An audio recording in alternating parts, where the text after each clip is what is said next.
Oh, see, this we can say Mahabharat, see, compiled by the sage Vasumani, um, but it got expanded over years. It became 1 lakh verses divided into 18 books.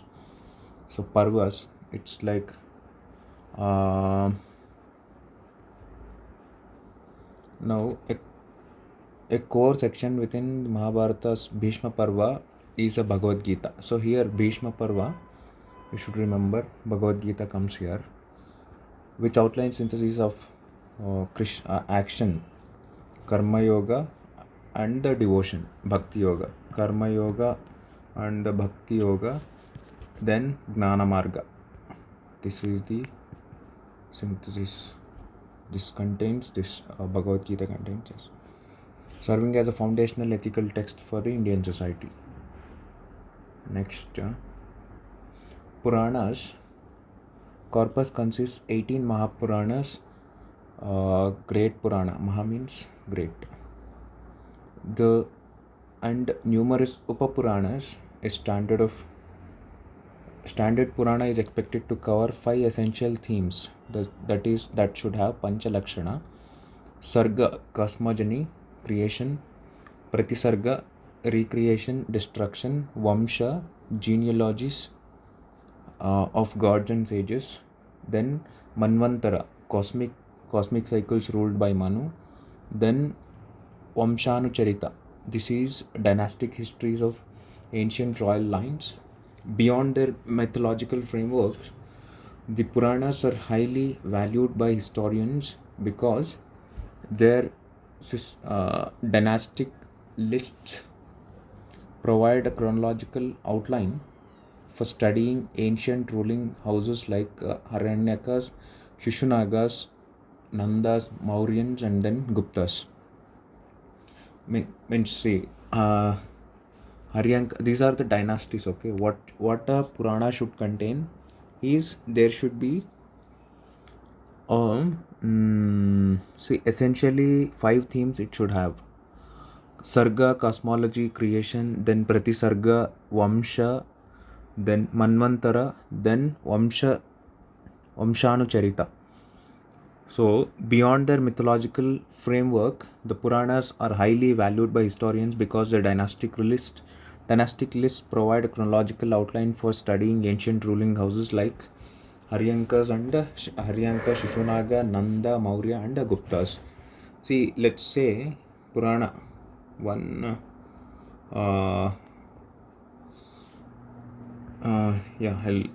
This is about Purana. Socio-ethical impact and matrix. What does it had? See, this is important. All that is an introduction. So importance comes from here. Let's see. Ethical and moral standard. Then social order and consolidation. Then religious pluralism and integration. Then evolution of fine arts. Here, ethical and moral standard, it's a specific to socio-cultural institutionalization. See, popularized the purusharthas, dharma, artha, kama, moksha through relatable characters rather than abstract Vedic concepts. Rama defines filial and civil duty, while Yudhishthira represents the complex nature of truth. Okay.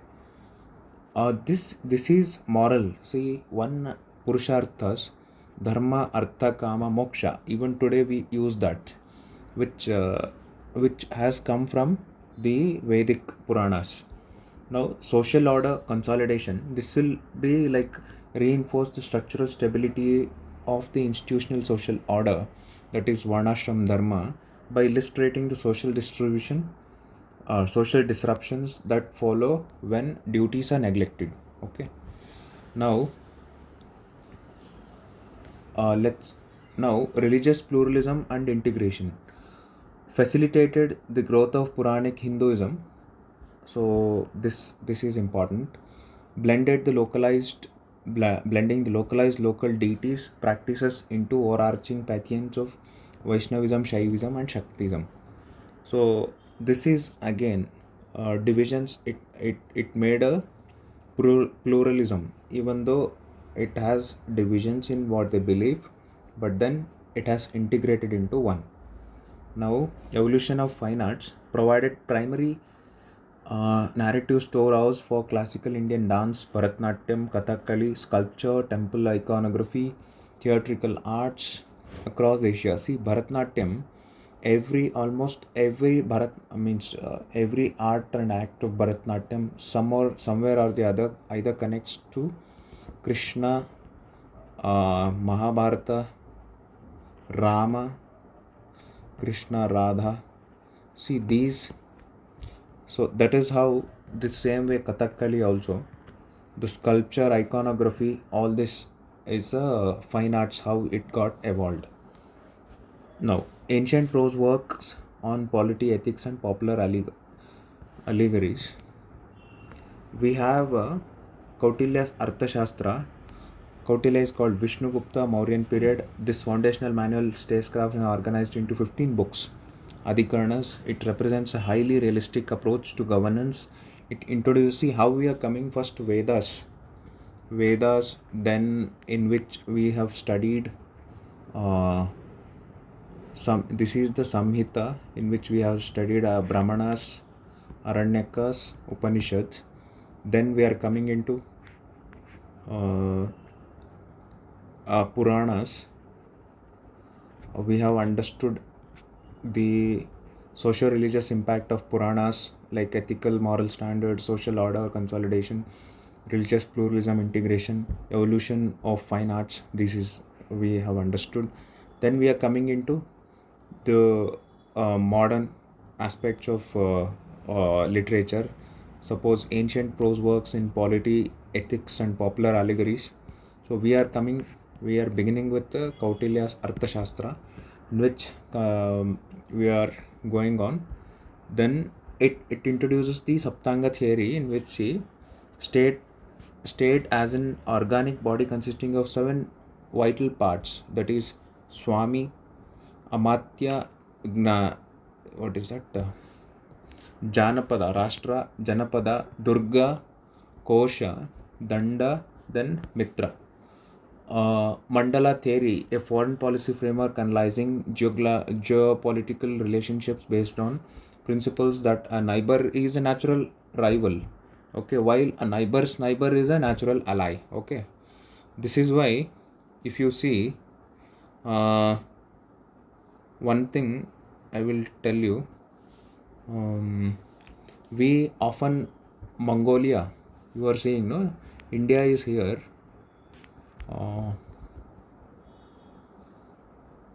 India, let's say, okay, sorry for my map.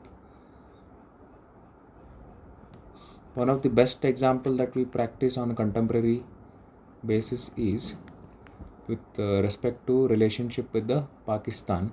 Pakistan has been a staunch enemy of India since independence, or even before. See, we have a Pakistan which is naturally, even according to Vishnugupta's Arthashastra also, or otherwise also, it's an enemy state for us. So enemy's enemy, even per se, if you take religion as the basis of hatred, but then Afghanistan comes, which has a great relationship with India, because for Afghanistan also it is an enemy state. So enemy is a friend. We are both coordinating in all aspects of the life. Then the same way we have a China here. Okay, China and bordered by Mongolia. Okay, Mongolia and then Russia. At some aspect of time, it is very scared. Mongolia gets scared when we do engage and do practice, like we have military practices, so engagements with the Mongolia. So that will also scare at occasionally it scares the China. Okay. So because they all know neighbor's neighbor is a friend, so they always keep a vigil on their enemy. That is one. Next,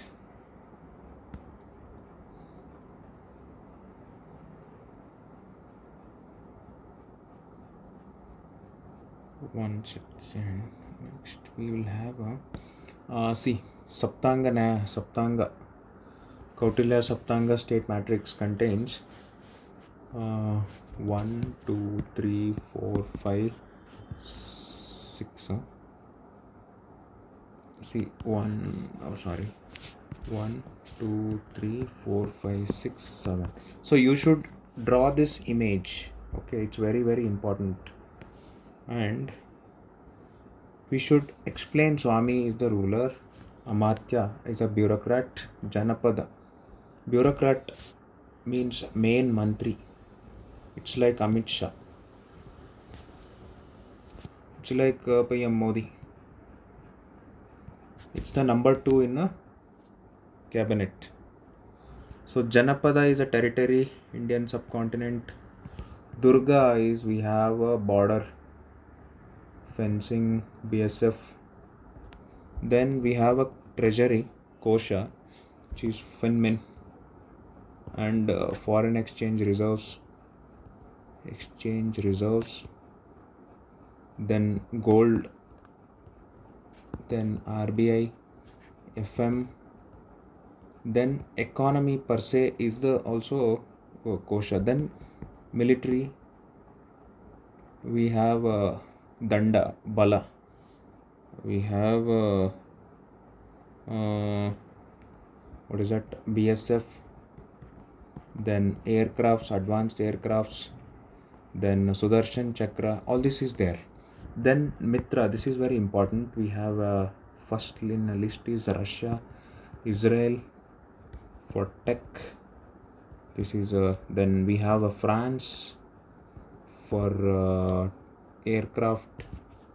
Then we also have a strategic partnership with Australia. And yeah, this is what we can keep giving examples. We have a strategic relationship with the Brazil, then South Africa. Okay, these are all friendly countries. Isliye, that's why nobody is able to do anything. Mostly nothing they can do.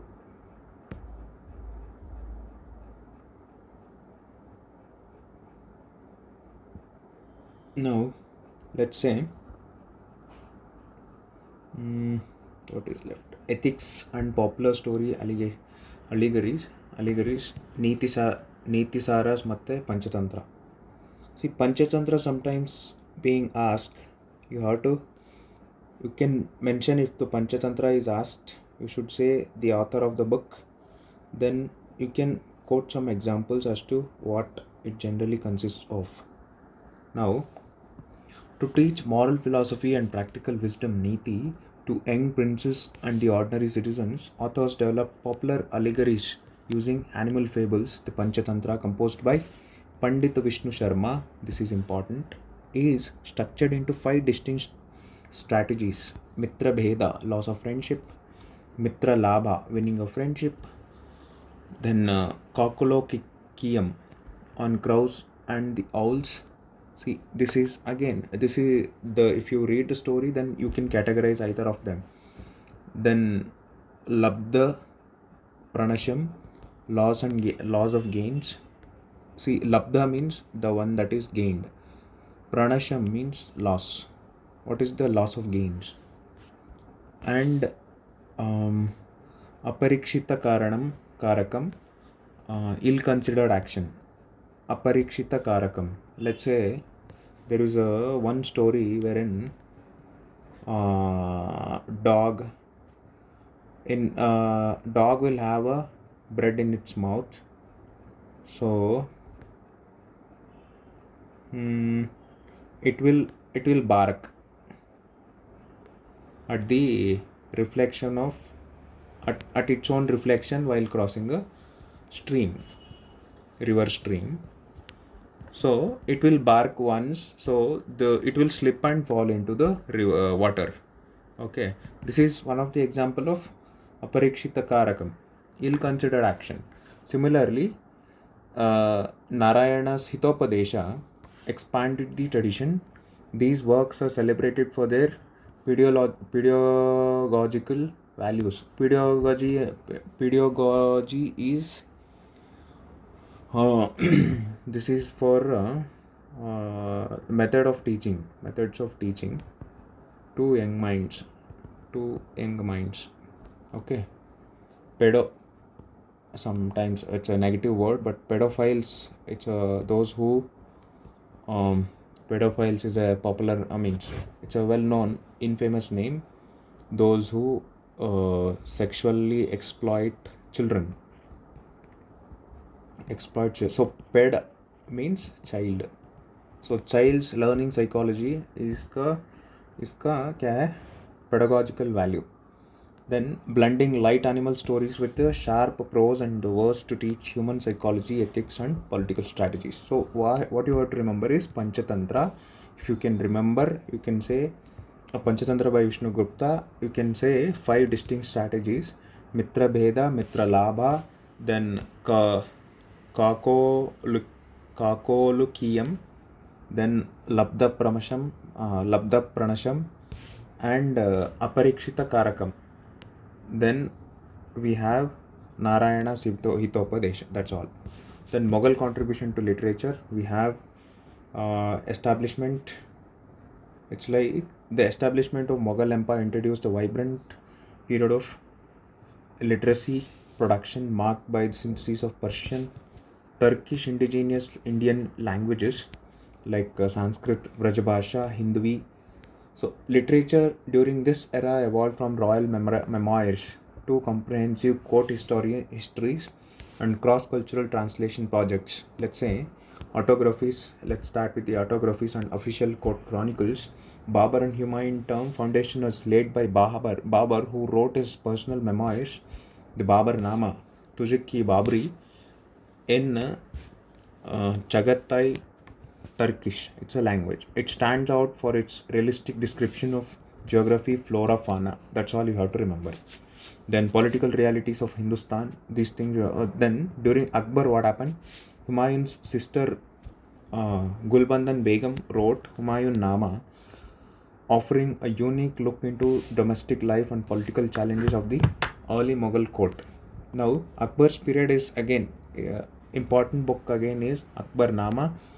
Aini Akbari is again the functions as detailed as statistical administrative gazetteers of the Mughal Empire, recording everything from revenue management, royal regulations. Then later chronological works include Jahangir's continued the autobiographical tradition by writing Tujik-ki Jahangiri.